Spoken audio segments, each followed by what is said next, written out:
ప్రజల కోసం, ప్రజల హక్కుల కోసం public demands news channel. Welcome to public demands.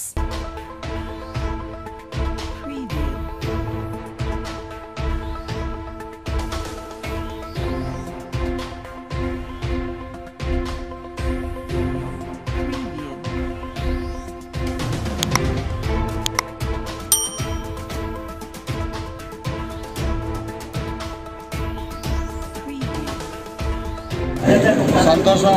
ఇక్కడ 28 మంది కౌన్సిలర్లు ఉంటే 28 మంది కౌన్సిలర్లు కూడా జగన్ ప్రభుత్వాన్ని చేతరించుకునే పరిస్థితి అధిక సంఖ్యలో ఉన్నారు. గెలిపోయిన వేణు మాజీ మంత్రి వాళ్ళ అబ్బాయి నరేన్ అత్యధికంగా నాకు తెలిసి 175 మంది ఎమ్మెల్యేల్లో అవినీతి పరులు ఎవరైనా ఉన్నారంటే వీళ్ళే. అటు వాళ్ళు మెడికల్ షాప్తో సైతం గవర్నమెంట్ హాస్పిటల్ని చేజిక్కించుకుని అవినీతిమయం చేయటం. అలాగే మనం చూసారు ద్రాక్షారంలో ఆయన ఇంట్లో ఏ కార్యక్రమం ఉన్నా సరే 1000 నుంచి 2000 మంది భోజనాలు ఉచితంగా ఆయన సప్లై చేయించుకోవడం. సుమారు 200 నుంచి 300 రోజులు ఇలాంటి నీచమైన పనులు ఎన్నో చేశారు. దాన్ని స్వయంగా ఇవాళ కౌన్సిల్లో కూడా నేను చెప్తే దాన్ని అంగీకరించారు కూడా చాలామంది వైఎస్ఆర్ కౌన్సిలర్. మరి ఇలాంటి పరిస్థితుల్లో మాకు అభివృద్ధి చేయవలసిన పరిస్థితి మా మీద ఉంది కాబట్టి మా అందరి మీద దానికి వాళ్ళు సహకరిస్తానని చెప్పడం మేమందరం కూడా రక్షణలు మొదలెట్టాం.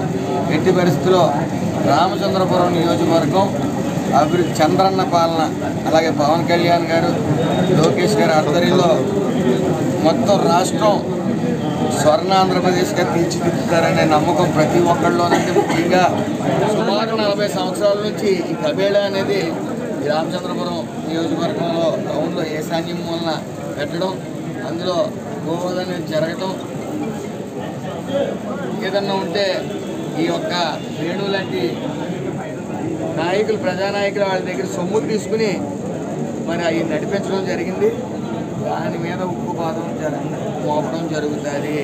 ఎట్టి పరిస్థితుల్లో కబేళ తీయడం జరుగుతుంది. అది కొన్ని కోర్టు ఆర్డర్స్ ఉన్నాయి. మేము ఖచ్చితంగా ఏదైతే లాయర్ గారు ఉన్నారో లాయర్ గారితో, పోలీసు వ్యవస్థతో, సేమ్ టైం అధికారులతో రివ్యూ పెట్టి అతి త్వరలో అది మూతవేయిస్తాం. ప్రజల కోసం, ప్రజల హక్కుల కోసం పబ్లిక్ డిమాండ్స్ న్యూస్ ఛానల్.